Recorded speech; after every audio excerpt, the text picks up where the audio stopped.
ইসলামে মৃত্যুর পর একজন ভালো মানুষের আত্মার কি হয়? চলেন আজ সেই সফরটা দেখে আসি।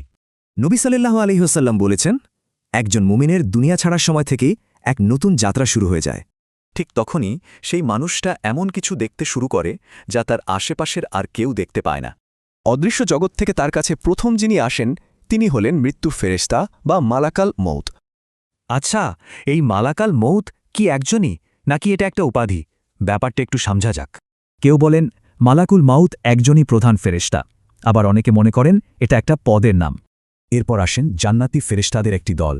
তাদের চেহারা সূর্যের মতো উজ্জ্বল হয়।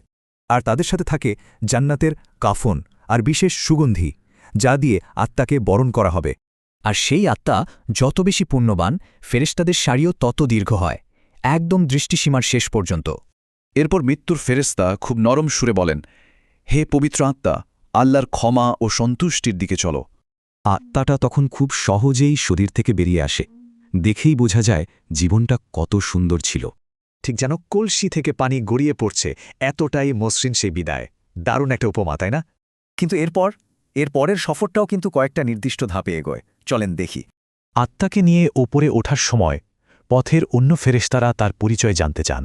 তখন তাকে পৃথিবীতে ডাকা সেরা নামে আর তার ভালো গুণগুলো দিয়ে পরিচয় করিয়ে দেওয়া হয়। একেবারে রাজকীয় সংবর্ধনা। প্রত্যেক আসমানের দরজা তার জন্য খুলে যায় আর তাকে স্বাগত জানানো হয়। এভাবে আত্মা পৌঁছে যায় সর্বোচ্চ আসমানে, আর সেখানে তার ব্যাপারে চূড়ান্ত ঘোষণা আসে। আর সেই ঘোষণা হল, আমার এই বান্দার নাম ইল্লিনে লিখে রাখো। কি এই ইল্লিন? এটা হলো পুণ্যবানদের নাম আর কাজের রেকর্ড বুক, মানে সর্বোচ্চ সম্মানের জায়গা। এই সম্মান নিশ্চিত হবার পর আত্মাকে আবার তার দেহে ফেরত পাঠানো হয় পরকালের প্রথম ধাপ, কবরের জন্য। কবরে মুনকার ও নাকির নামের দুজন ফেরেশতা আসেন। তারা জীবনে সবচেয়ে জরুরি ৩টি প্রশ্ন করেন।